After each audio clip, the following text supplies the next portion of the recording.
पुस्तकालय कृष्ण भगवान के सर्वोच्च व्यक्तित्व अध्याय 60 कृष्ण और रुक्मिणी के बीच वार्ता। एक बार की बात है, भगवान कृष्ण ब्रह्मा से लेकर तुच्छ चींटी तक सभी जीवों पर सभी ज्ञान के दाता रुक्मिणी के शयन कक्ष में बैठे थे, जो भगवान के साथ साथ भगवान की सेवा में लगे हुए थे।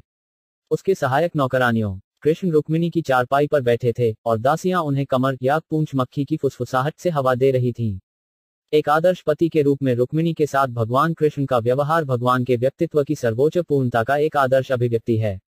ऐसे कई दार्शनिक हैं जो परम सत्य की अवधारणा को प्रतिपादित करते हैं जिसमें ईश्वर यह या वह नहीं कर सकता है। वे भगवान के अवतार या मानव रूप में सर्वोच्च पूर्ण सत्य को नकारते हैं। लेकिन वास्तव में तथ्य अलग है, भगवान हमारी अपूर्ण कामुक गतिविधियों के अधीन नहीं हो सकते। वे भगवान के सर्वशक्तिमान सर्वव्यापी व्यक्तित्व हैं और अपनी सर्वोच्च इच्छा से वे न केवल संपूर्ण ब्रह्मांडीय अभिव्यक्ति का निर्माण, रखरखाव और विनाश कर सकते हैं, बल्कि सर्वोच्च मिशन को अंजाम देने के लिए एक सामान्य इंसान के रूप में भी उतर सकते हैं। जैसा कि भगवद गीता में कहा गया है, जब भी मानवीय व्यावसायिक कर्तव्यों के निर्वहन में विसंगतियां होती हैं, वे अवतरित होते हैं। उसे किसी बाहरी एजेंसी द्वारा प्रकट होने के लिए मजबूर नहीं किया जाता है, लेकिन वह मानव गतिविधियों के मानक कार्यों को फिर से स्थापित करने के लिए अपनी आंतरिक शक्ति से उतरता है और साथ ही साथ मानव सभ्यता के प्रगतिशील मार्च में परेशान करने वाले तत्वों का सफाया करता है। परम पुरुषोत्तम भगवान की दिव्य लीलाओं के इस सिद्धांत के अनुसार वे यदु वंश में श्री कृष्ण के रूप में अपने शाश्वत रूप में अवतरित हुए।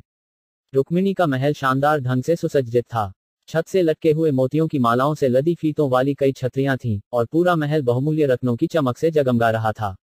मल्लिका और कमली के कई फूलों के बाग थे, जिन्हें भारत में सबसे सुगंधित फूल माना जाता है। इन पौधों के कई गुच्छे थे, जिनमें खिले हुए फूल महल की शोभा बढ़ा रहे थे। और फूलों की उत्कृष्ट सुगंध के कारण पेड़ों के चारों ओर मधुमक्खियों के छोटे छोटे समूह इकट्ठे हो गए और रात में मनभावन चांदनी खिड़कियों में छिद्रों के जाल से चमक उठी। पारिजात के कई भारी फूल वाले पेड़ थे और हल्की हवा ने चारों ओर फूलों की सुगंध बिखेर दी थी। महल की दीवारों के भीतर धूप जल रही थी और खिड़की के शटरों से सुगंधित धुआं निकल रहा था। कमरे के भीतर सफेद चादरों से ढके गद्दे थे, बिस्तर दूध के झाग के समान मुलायम और सफेद था। इस स्थिति में भगवान श्री कृष्ण बहुत आराम से बैठे और रुक्मिणी की सेवा का आनंद लिया, जिन्हें उनकी दासियों ने सहायता प्रदान की थी। रुक्मिणी अपने पति पूर्ण पुरुषोत्तम भगवान की सेवा करने का अवसर पाने के लिए बहुत उत्सुक थी। इसलिए वह व्यक्तिगत रूप से भगवान की सेवा करना चाहती थी और एक नौकरानी के हाथ से कैमरे का हैंडल लिया और पंखा हिलाने लगी। कैमरे का हैंडल सोने से बना था और बहुमूल्य रत्नों से सज्जित था और रुक्मिणी द्वारा लिए जाने पर यह और अधिक सुंदर हो गया क्योंकि उसकी सभी अंगुलियों में गहनों के छल्ले के साथ खूबसूरती से सेट किया गया था। उसकी टांगों को टखनों की गहनों से सजाया गया था, जो उसकी साड़ी के प्लीट्स के बीच बहुत धीरे से बजती थी। रुक्मिणी के उठे हुए स्तनों को कुशकुमा और केसर से लिप्त किया गया था। इस प्रकार उसकी सुंदरता उसके ढके हुए स्तनों से निकलने वाले लाल रंग के प्रतिबिंब से बढ़ गई थी। उसके ऊंचे नितंबों को फीते के मणि से अलंकृत किया गया था और उसके गले में बड़े दीप्ति का एक लॉकेट लटका हुआ था। सबसे बढ़कर, क्योंकि वह भगवान कृष्ण की सेवा में लगी हुई थी, हालांकि उस समय वह इतनी बूढ़ी थी कि उसके बड़े बेटे हो सकते थे, उसका सुंदर शरीर तीनों लोकों में तुलना से परे था। जब हम उसके सुंदर चेहरे का लेखा जोखा लेते हैं, तो ऐसा प्रतीत होता है कि उसके सिर पर घुंघराले बाल, उसके कानों पर सुंदर बालियां, उसका मुस्कुराता हुआ मुंह और उसका सोने का हार सभी मिलकर अमृत की वर्षा करते हैं। और इस प्रकार यह निश्चित रूप से सिद्ध हो गया था कि रुक्मिणी भाग्य की मूल देवी के अलावा और कोई नहीं थी, जो हमेशा नारायण के चरण कमलों की सेवा में लगी रहती है।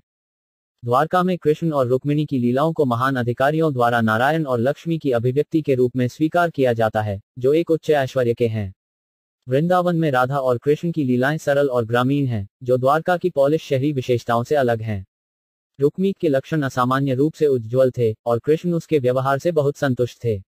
कृष्ण ने अनुभव किया था कि जब नारद मुनि द्वारा रुक्मिणी को पारिजात फूल अर्पित किया गया था, सत्यभामा को अपनी सहपत्नी से ईर्ष्या हो गई थी और उन्होंने तुरंत कृष्ण से एक समान फूल की मांग की थी। वास्तव में उसे तब तक शांत नहीं किया जा सकता था जब तक कि उसे पूरे पेड़ का वादा नहीं किया गया था।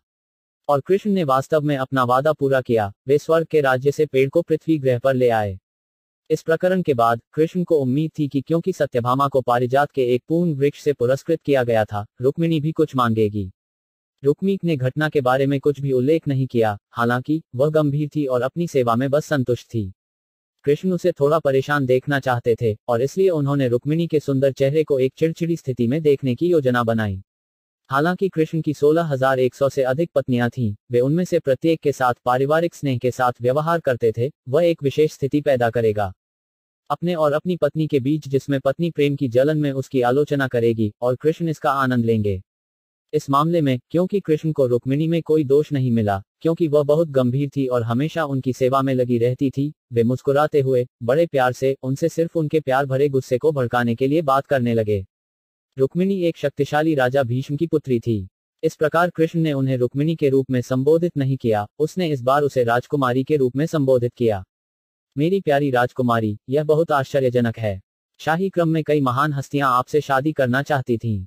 हालांकि वे सभी राजा नहीं थे, फिर भी सभी के पास राजसत्ता का वैभव और धन था। वे अच्छे व्यवहार वाले, विद्वान, राजाओं के बीच प्रसिद्ध, अपनी शारीरिक विशेषताओं और व्यक्तिगत योग्यता में सुंदर, उदार, ताकत में बहुत शक्तिशाली और हर तरह से उन्नत थे। वे किसी भी तरह से अनुपयुक्त नहीं थे, और उससे भी बढ़कर, आपके पिता और आपके भाई को इस तरह के विवाह से कोई आपत्ति नहीं थी। इसके विपरीत, उन्होंने अपने सम्मान का वचन दिया कि आपका विवाह शिशुपाल के साथ होगा। दरअसल, शादी को आपके माता पिता दोनों ने मंजूरी दी थी। शिशुपाल एक महान राजा था और तुम्हारी सुंदरता के लिए इतना लालसा और पागल था कि अगर उसने तुमसे शादी की होती तो मुझे लगता है कि वह हमेशा तुम्हारे वफादार सेवक की तरह तुम्हारे साथ रहेगा। शिशुपाल की तुलना में, उनके व्यक्तिगत गुणों के साथ, मैं कुछ भी नहीं हूं। और आप इसे व्यक्तिगत रूप से महसूस कर सकते हैं। मुझे आश्चर्य है कि आपने शिशुपाल के साथ विवाह को अस्वीकार कर दिया और मुझे स्वीकार कर लिया, जो कि शिशुपाल की तुलना में हीन है। मुझे लगता है कि मैं आपके पति होने के लिए पूरी तरह से अयोग्य हूं, क्योंकि आप बहुत सुंदर, शांत, गंभीर और श्रेष्ठ हैं। क्या मैं आपसे वह कारण पूछ सकता हूं जिसने आपको मुझे स्वीकार करने के लिए प्रेरित किया? अब, निश्चित रूप से, मैं आपको अपनी सुंदर पत्नी के रूप में संबोधित कर सकता हूं, लेकिन फिर भी मैं आपको अपनी वास्तविक स्थिति के बारे में बता सकता हूं कि मैं उन सभी राजकुमारों से कमतर हूं जो आपसे शादी करना चाहते थे। सबसे पहले, आप जान सकते हैं कि मैं जरासंध से इतना डरता था कि मैं जमीन पर रहने की हिम्मत नहीं कर सकता था, और इस तरह मैंने इस घर को समुद्र के पानी के भीतर बनाया है। इस रहस्य को दूसरों के सामने प्रकट करना मेरा काम नहीं है, लेकिन आपको पता होना चाहिए कि मैं बहुत वीर नहीं हूं, मैं कायर हूं और अपने शत्रुओं से डरता हूं। फिर भी मैं सुरक्षित नहीं हूं, क्योंकि देश के सभी महान राजा मेरे शत्रु हैं। मैंने व्यक्तिगत रूप से उनके साथ कई तरह से लड़कर यह शत्रुतापूर्ण भावना पैदा की है। एक और दोष यह है कि हालांकि मैं द्वारका के सिंहासन पर हूं, मेरा तत्काल कोई दावा नहीं है। हालांकि मुझे अपने मामा कंस को मारकर राज्य मिला, लेकिन राज्य मेरे दादाजी के पास जाने का था, इसलिए वास्तव में मेरे पास राज्य का कोई अधिकार नहीं है। इसके अलावा, मेरे जीवन का कोई निश्चित लक्ष्य नहीं है। लोग मुझे अच्छी तरह समझ नहीं पाते हैं। मेरे जीवन का अंतिम लक्ष्य क्या है? वे अच्छी तरह जानते हैं कि मैं वृंदावन में एक चरवाहा लड़का था।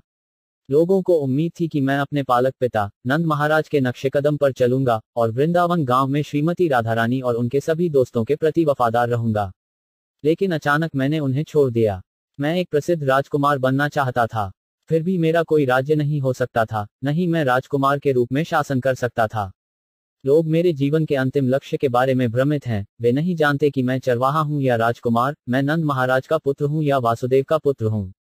क्योंकि मेरे जीवन में कोई निश्चित लक्ष्य नहीं है, लोग मुझे आवारा कह सकते हैं। इसलिए, मुझे आश्चर्य है कि आप ऐसे आवारा पति का चयन कर सकते हैं।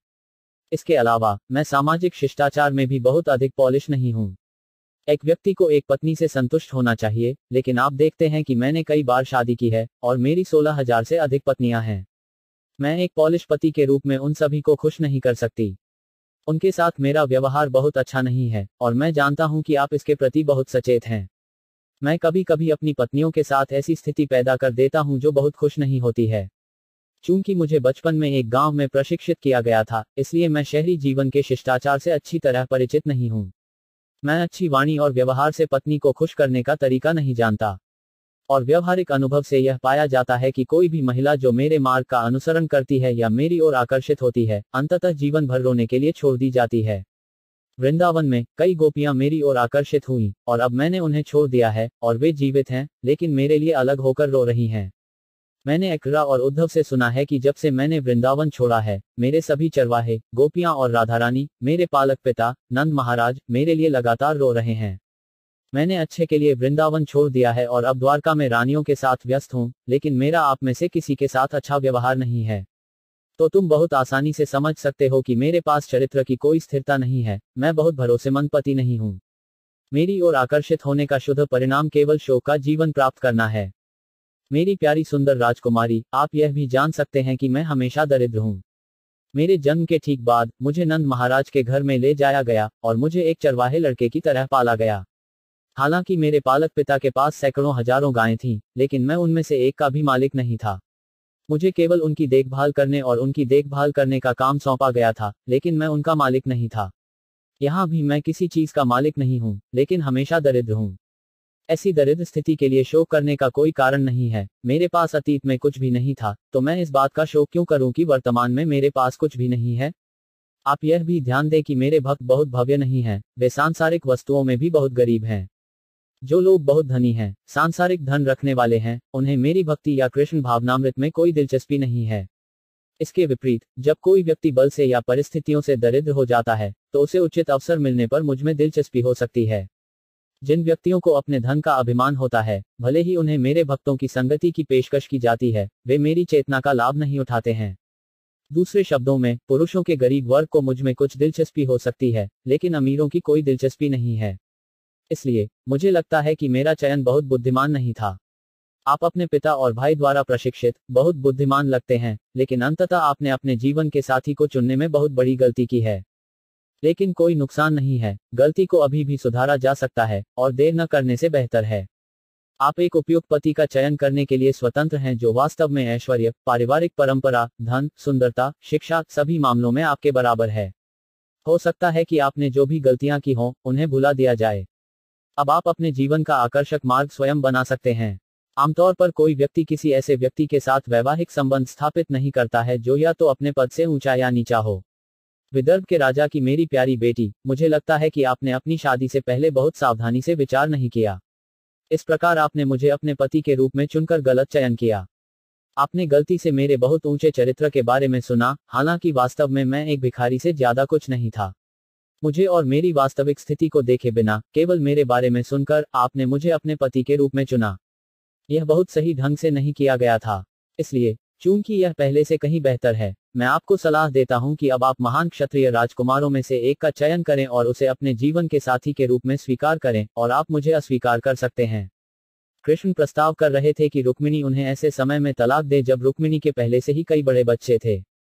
इसलिए कृष्ण का पूरा प्रस्ताव कुछ अप्रत्याशित प्रतीत हुआ, क्योंकि वैदिक संस्कृति के अनुसार पति पत्नी के तलाक से अलग होने जैसी कोई बात नहीं थी।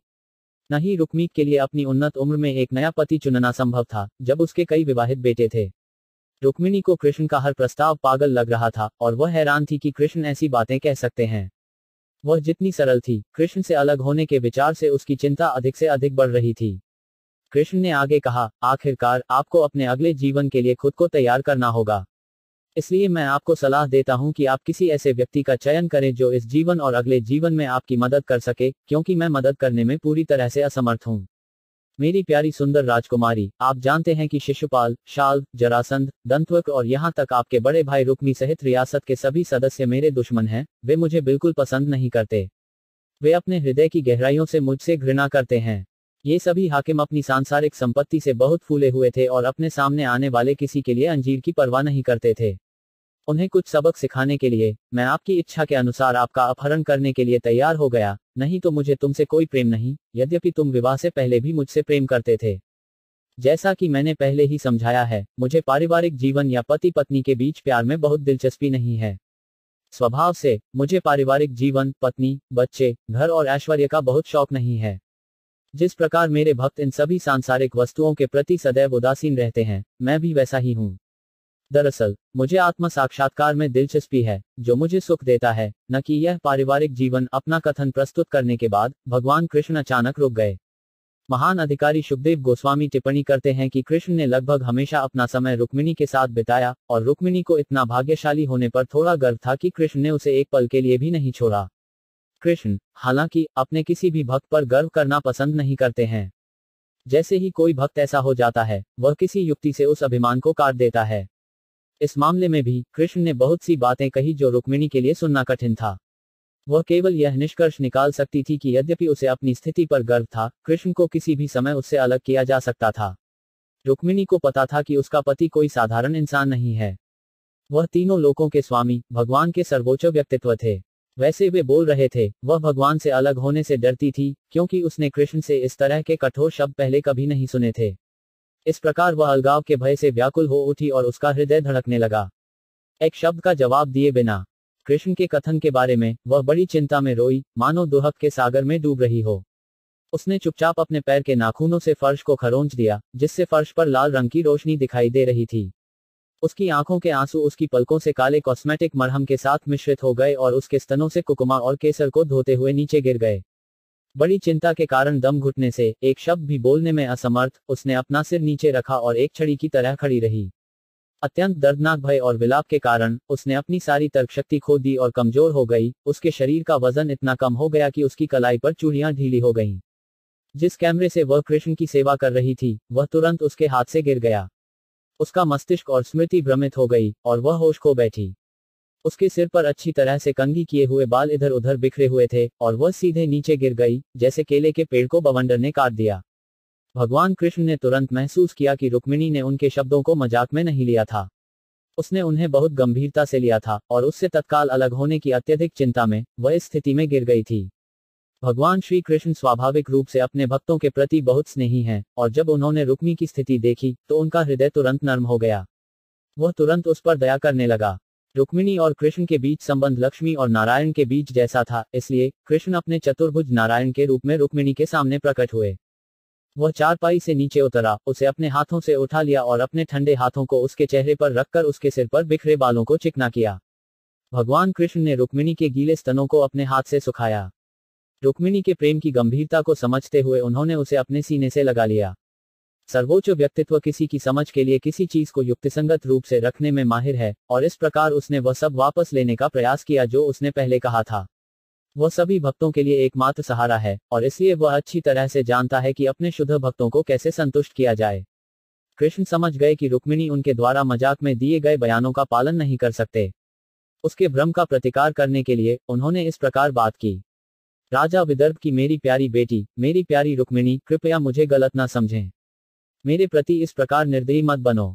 मुझे पता है कि आप मेरे साथ ईमानदारी से और गंभीरता से जुड़े हुए हैं, तुम मेरे शाश्वत साथी हो।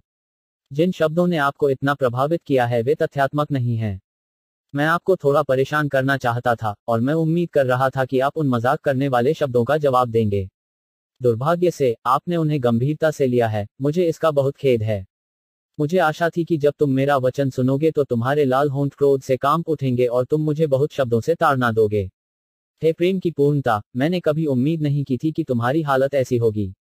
मुझे उम्मीद थी कि आप प्रतिशोध में मुझ पर अपनी पलक झपकाएंगे और इस तरह मैं उस गुस्से भरे मूड में आपका सुंदर चेहरा देख सकूंगा।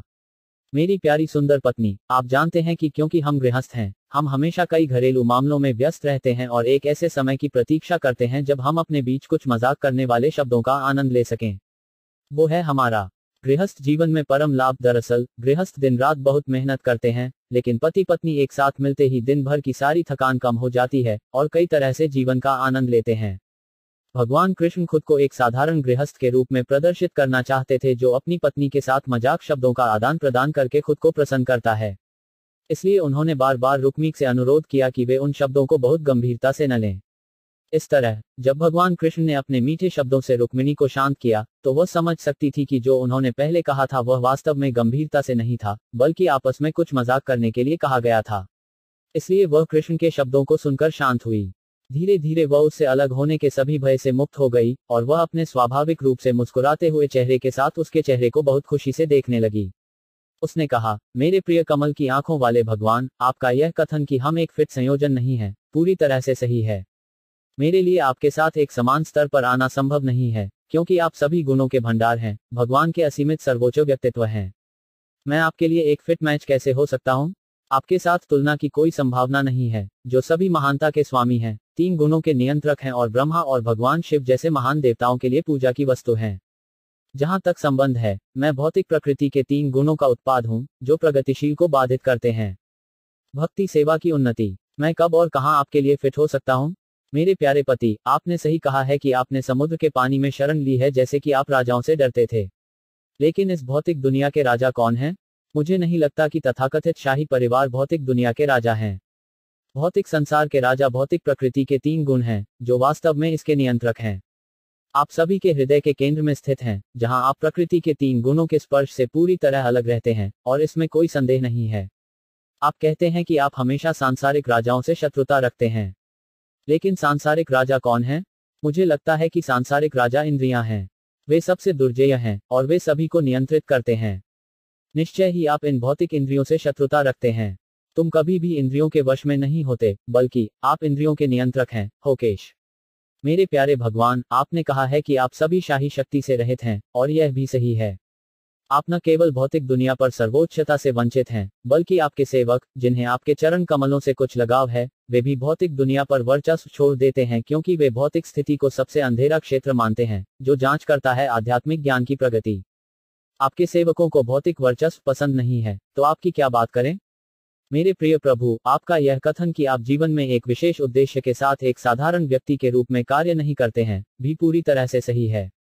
यहाँ तक आपके महान भक्त और सेवक, जो महान संत और संत के रूप में जाने जाते हैं, ऐसी स्थिति में रहते हैं कि किसी को भी उनके जीवन के उद्देश्य के बारे में कोई सुराग नहीं मिल पाता है। मानव समाज उन्हें पागल और सनकी मानता है। उनके जीवन का लक्ष्य आम इंसान के लिए एक रहस्य बना हुआ है। निम्नतम मानव जाति न तो आपको और न ही आपके सेवकों को जान सकती है। दूषित मनुष्य आपकी और आपके भक्तों की लीलाओं की कल्पना भी नहीं कर सकता।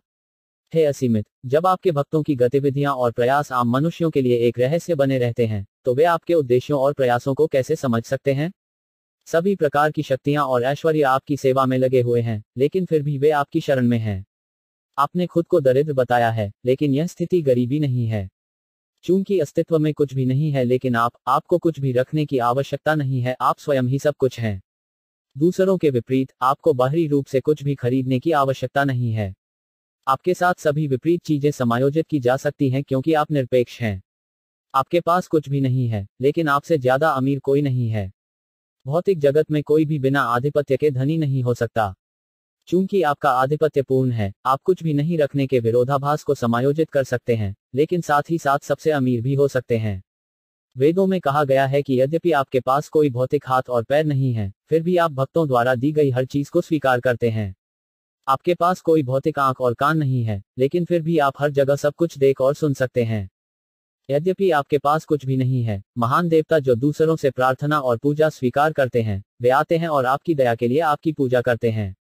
आपको गरीबों में कैसे वर्गीकृत किया जा सकता है? मेरे प्यारे भगवान, आपने यह भी कहा है कि मानव समाज का सबसे धनी वर्ग आपकी पूजा नहीं करता है। यह भी सही है, क्योंकि जो व्यक्ति भौतिक संपत्ति से भरे हुए हैं, वे अपनी संपत्ति का उपयोग इंद्रिय तृप्ति के लिए करने के बारे में सोचते हैं। जब कोई निर्धन व्यक्ति धनी हो जाता है, तो वह अपनी मेहनत की कमाई का उपयोग करने की अज्ञानता के कारण इंद्रिय तृप्ति के लिए एक कार्यक्रम बनाता है। बाहरी ऊर्जा के जादू के तहत वह सोचता है कि उसका पैसा इंद्रिय तृप्ति में ठीक से लगाया गया है, और इस प्रकार वह आपको पालौकिक सेवा प्रदान करने की उपेक्षा करता है। मेरे प्रिय प्रभु, आपने कहा है कि जिनके पास कुछ भी नहीं है वे आपको बहुत प्रिय हैं। सब कुछ त्याग कर आपका भक्त केवल आप पर ही अधिकार करना चाहता है।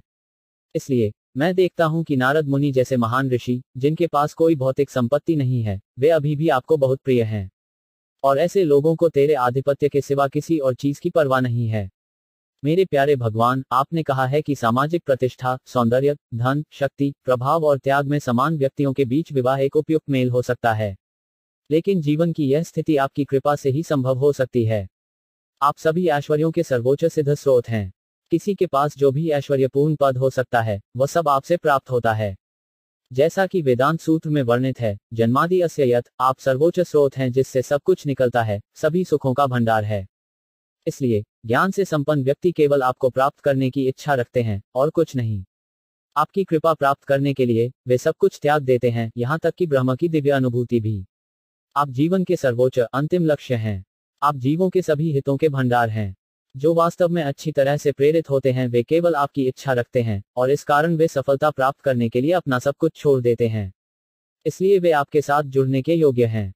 सेवकों के समाज में और कृष्ण भावनामृत में सेवा करने पर व्यक्ति को भौतिक समाज के दुखों और सुखों के अधीन नहीं किया जाता है, जो काम के आकर्षण के अनुसार कार्य करता है।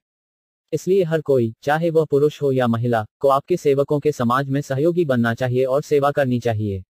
आप भगवान के सर्वोच्च व्यक्तित्व हैं, कोई आपसे श्रेष्ठ नहीं हो सकता, और न ही कोई आपके साथ समान स्तर तक आ सकता है।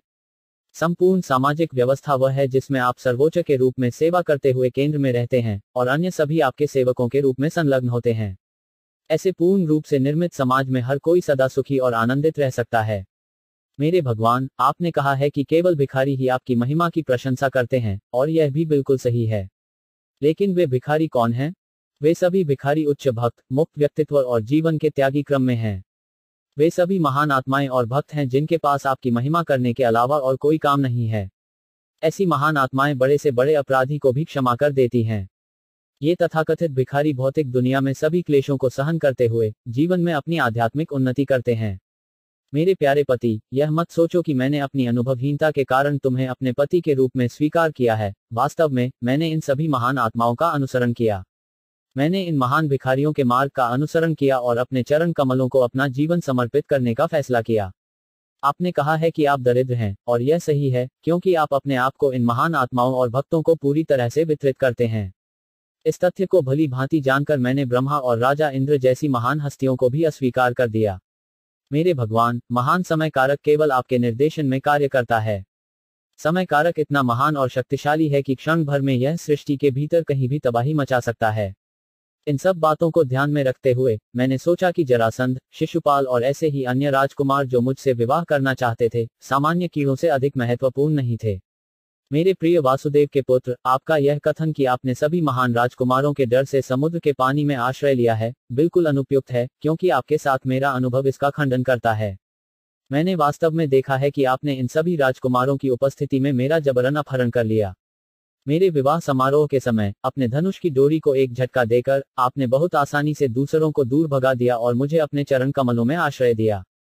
मुझे अब भी स्पष्ट रूप से याद है कि कैसे आपने मुझे उसी तरह अपहरण कर लिया था जैसे एक शेर जबरन शिकार की लूट का हिस्सा लेता है, सभी छोटे जानवरों को पलक झपकते ही भगा देता है।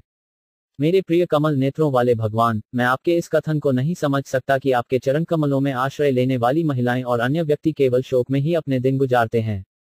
दुनिया के इतिहास से हम देख सकते हैं कि अंग, पृथु, भरत, ययाति और गया जैसे राजकुमार दुनिया के महान सम्राट थे और उनके उच्च पदों के लिए कोई प्रतिस्पर्धी नहीं थे।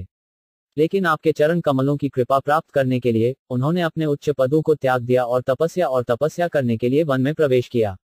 जब उन्होंने स्वेच्छा से आपके चरण कमलों को स्वीकार करते हुए ऐसी स्थिति को स्वीकार किया, तो क्या इसका मतलब यह है कि वे विलाप और शोक में थे? मेरे प्रिय भगवान, आपने मुझे सलाह दी है कि मैं अभी भी रियासत से दूसरे का चयन कर सकता हूं और अपने साथी से खुद को तलाक दे सकता हूं। लेकिन मेरे प्यारे भगवान, यह मुझे पूरी तरह से ज्ञात है कि आप सभी अच्छे गुणों के भंडार हैं। नारद मुनि जैसे महान संत हमेशा आपकी दिव्य विशेषताओं की महिमा में लगे रहते हैं। ऐसे साधु की शरण में जाने वाला व्यक्ति तुरंत ही समस्त भौतिक कलंशों से मुक्त हो जाता है, और जब वह आपकी सेवा के सीधे संपर्क में आता है तो भाग्य की देवी उसे सभी आशीर्वाद देने के लिए सहमत हो जाती है। नीचे, ऐसी कौन सी महिला है जिसने एक बार आधिकारिक स्रोतों से आपकी महिमा के बारे में सुना है और किसी न किसी तरह से आपके चरण कमलों की अमृत सुगंध का आनंद लिया है? इस भौतिक दुनिया के किसी से शादी करने के लिए सहमत होना मूर्खता होगी, जो हमेशा मृत्यु, बीमारी से डरता है, बुढ़ापा और पुनर्जन्म। इसलिए मैंने आपके चरण कमलों को बिना सोचे समझे नहीं बल्कि परिपक्व और जानबूझकर निर्णय के बाद स्वीकार किया है। मेरे प्यारे भगवान, आप तीनों लोकों के स्वामी हैं। आप इस दुनिया में और अगले में अपने सभी भक्तों की सभी इच्छाओं को पूरा कर सकते हैं क्योंकि आप सभी की सर्वोच्च आत्मा हैं। इसलिए मैंने आपको एकमात्र फिट व्यक्तित्व मानते हुए आपको अपने पति के रूप में चुना है। आप मेरे फलदायी कार्यों की प्रतिक्रियाओं के अनुसार मुझे जीवन की किसी भी प्रजाति में फेंक सकते हैं और मुझे इसके लिए बिल्कुल भी चिंता नहीं है। मेरी एकमात्र महत्वाकांक्षा यह है कि मैं हमेशा आपके चरण कमलों में स्थिर रहूं, क्योंकि आप अपने भक्तों को मायावी भौतिक अस्तित्व से मुक्त कर सकते हैं और अपने भक्तों को अपने आप को वितरित करने के लिए हमेशा तैयार रहते हैं। मेरे प्रिय भगवान, आपने मुझे शिशुपाल, जरासंध या दंतवक्र जैसे राजकुमारों में से एक को चुनने की सलाह दी है, लेकिन इस दुनिया में उनकी क्या स्थिति है? वे हमेशा अपने गृहस्थ जीवन को बनाए रखने के लिए कठिन परिश्रम में लगे रहते हैं, ठीक उसी तरह जैसे बैल तेल दबाने वाली मशीन से दिन रात मेहनत करते हैं। उनकी तुलना गधों, बोझ के जानवरों से की जाती है। वे हमेशा कुत्तों की तरह बदनाम होते हैं और वे बिल्लियों की तरह कंजूस होते हैं। उन्होंने खुद को गुलामों की तरह अपनी पत्नियों को बेच दिया है। कोई भी दुर्भाग्यपूर्ण महिला जिसने आपकी महिमा के बारे में कभी नहीं सुना है, वह ऐसे पुरुष को अपने पति के रूप में स्वीकार कर सकती है, लेकिन एक महिला जिसने आपके बारे में सीखा है कि न केवल इस दुनिया में बल्कि भगवान ब्रह्मा और भगवान जैसे महान देवताओं के हॉल में आपकी प्रशंसा की जाती है। शिव तुम्हारे अलावा किसी को अपना पति नहीं मानेंगे। इस भौतिक संसार में मनुष्य केवल एक मृत शरीर है। वास्तव में, सही रूप से, जीव इस शरीर से आच्छादित है, जो कि दाढ़ी और मूंछों से सजाए गए त्वचा का एक थैला है। शरीर पर बाल, उंगलियों पर नाखून और सिर पर बाल हैं। इस सजाए गए थैले के भीतर मांसपेशियों के गुच्छे, हड्डियों के बंडल और रक्त के पूल होते हैं, जो हमेशा मल, मूत्र, बलगम, पित्त और प्रदूषित हवा के साथ मिश्रित होते हैं और विभिन्न प्रकार के कीड़ों और कीटाणुओं द्वारा आनंदित होते हैं। एक मूर्ख स्त्री ऐसे मृत शरीर को अपना पति मान लेती है और गलतफहमी में उसे अपने प्रिय साथी के रूप में प्यार करती है। यह केवल इसलिए संभव है क्योंकि ऐसी स्त्री ने कभी भी आपके चरण कमलों की आनंदमय सुगंध का आनंद नहीं लिया है। मेरे प्यारे कमल आंखों वाले पति, आप आत्मसंतुष्ट हैं। तुम परवाह नहीं करते कि मैं सुंदर हूं या योग्य, आप इसके बारे में बिल्कुल भी चिंतित नहीं हैं। इसलिए तेरा मेरे प्रति अनासक्त होना कोई आश्चर्य की बात नहीं है, यह काफी स्वाभाविक है। आप किसी भी स्त्री से आसक्त नहीं हो सकते, चाहे उसका पद और सौंदर्य कितना ही ऊंचा क्यों ना हो। आप मुझसे जुड़े हों या नहीं, मेरी भक्ति और ध्यान हमेशा आपके चरण कमलों में लगे रहें। वासना की भौतिक विधा भी आपकी रचना है, इसलिए जब आप जोश से मुझ पर नजर डालते हैं, तो मैं इसे अपने जीवन का सबसे बड़ा वरदान मानता हूं। मैं केवल ऐसे शुभ क्षणों के लिए महत्वाकांक्षी हूं। रुक्मिणी के कथन को सुनने के बाद और उनके द्वारा अपने प्रति प्रेम के क्रोध को जगाने के लिए इस्तेमाल किए गए प्रत्येक शब्द के स्पष्टीकरण के बाद कृष्ण ने रुक्मिणी को इस प्रकार संबोधित किया, मेरी प्यारी पवित्र पत्नी, मेरी प्यारी राजकुमारी, मुझे आपसे इस तरह के स्पष्टीकरण की उम्मीद थी, और केवल इसीलिए मैंने वे सब ठट्ठा करने वाले शब्द कहे हैं, कि तुम यथार्थ दृष्टि से ठगे जाओ। अब मेरा उद्देश्य पूरा हो गया है। आपने मेरे हर शब्द की जो अद्भुत व्याख्या की है, वह पूरी तरह से तथ्यात्मक है और मेरे द्वारा अनुमोदित है। हे सबसे सुंदर रुक्मिणी, तुम मेरी सबसे प्यारी पत्नी हो। मुझे यह जानकर बहुत प्रसन्नता हो रही है कि आपको मेरे लिए कितना प्यार है। कृपया यह मान लें कि आपकी कोई भी महत्वाकांक्षा और इच्छा हो और आप मुझसे कोई भी अपेक्षा करें, मैं हमेशा आपकी सेवा में हूँ। और यह भी एक तथ्य है कि मेरे भक्त, मेरे सबसे प्रिय मित्र और सेवक, भौतिक प्रदूषण से हमेशा मुक्त रहते हैं, भले ही वे मुझसे ऐसी मुक्ति के लिए पूछने के इच्छुक नहीं हैं। मेरे भक्त मेरी सेवा में लगे रहने के सिवाय मुझसे कभी कुछ नहीं चाहते। और फिर भी क्योंकि वे पूरी तरह से मुझ पर निर्भर हैं, भले ही वे मुझसे कुछ मांगते पाए जाते हैं, वह भौतिक नहीं है। ऐसी महत्वाकांक्षाएं और इच्छाएं भौतिक बंधन का कारण बनने के बजाय इस भौतिक दुनिया से मुक्ति का स्रोत बन जाती हैं। मेरी प्यारी पवित्र और धर्मपरायण पत्नी, मैंने कठोर शुद्धता के आधार पर आपके पति के प्रति आपके प्रेम का परीक्षण किया है और आपने परीक्षा को सबसे सफलतापूर्वक उत्तीर्ण किया है। मैंने आपके चरित्र पर लागू न होने वाले बहुत से शब्द बोलकर जानबूझकर आपको उत्तेजित किया है, लेकिन मुझे यह देखकर आश्चर्य होता है कि मेरे प्रति आपकी भक्ति की एक चुटकी भी अपनी निश्चित स्थिति से विचलित नहीं हुई है।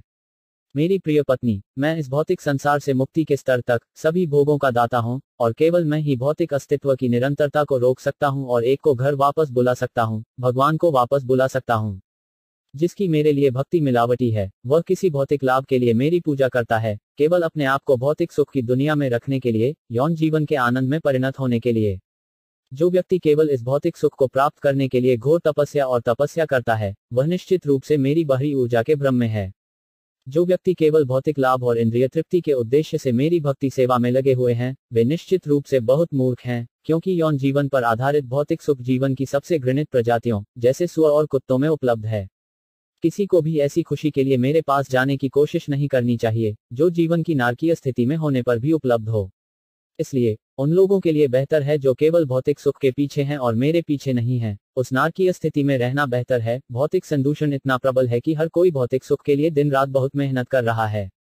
धर्म, तपस्या, मानवतावाद, परोपकार, राजनीति, विज्ञान, सब कुछ किसी न किसी भौतिक लाभ को साकार करने के उद्देश्य से है। भौतिक लाभ की तत्काल सफलता के लिए भौतिकवादी व्यक्ति आमतौर पर विभिन्न देवताओं की पूजा करते हैं और भौतिक प्रवृत्तियों के जादू के तहत कभी कभी भगवान की भक्ति सेवा में ले जाते हैं। लेकिन कभी कभी ऐसा होता है कि यदि कोई व्यक्ति ईमानदारी से भगवान की सेवा करता है और साथ ही साथ भौतिक महत्वाकांक्षाओं को बनाए रखता है, तो भगवान बहुत कृपा से भौतिक सुख के स्रोतों को हटा देते हैं।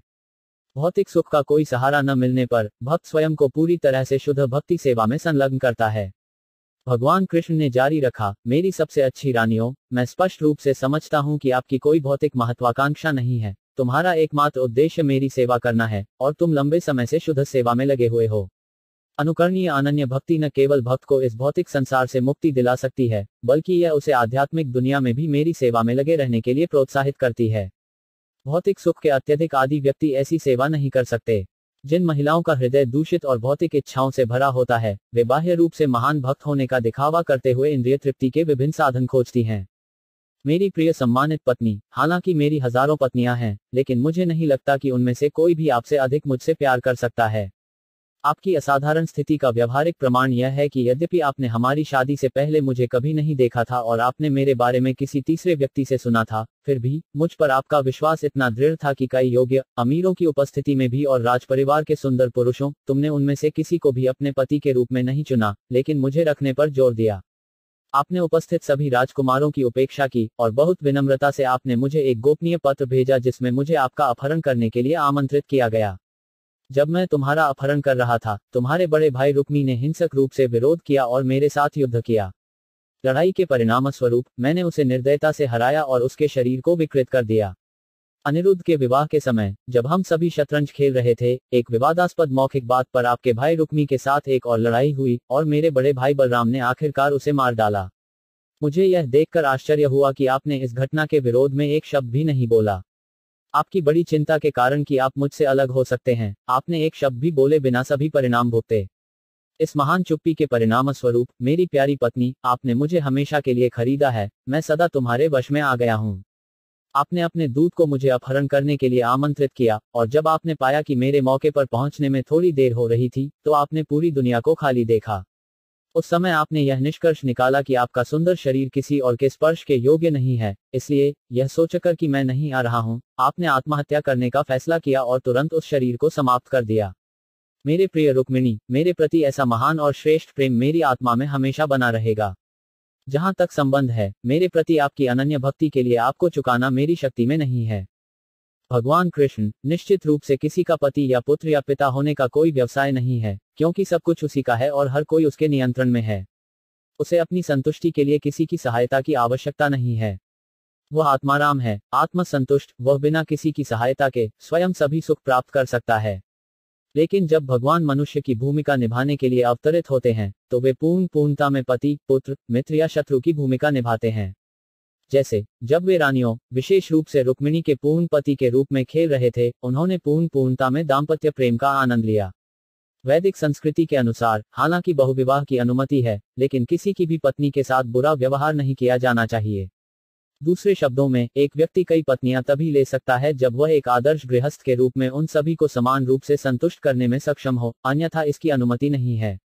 भगवान कृष्ण विश्व शिक्षक हैं, इसलिए भले ही उन्हें पत्नी की कोई आवश्यकता नहीं थी, उन्होंने अपने आप को कई रूपों में विस्तारित किया, जैसे कि उनकी पत्नियां थीं, और वे एक आदर्श गृहस्थ के रूप में उनके साथ रहते थे। वैदिक आदेशों और नियमों के अनुसार नियामक सिद्धांतों, नियमों और प्रतिबद्धताओं का पालन करते थे।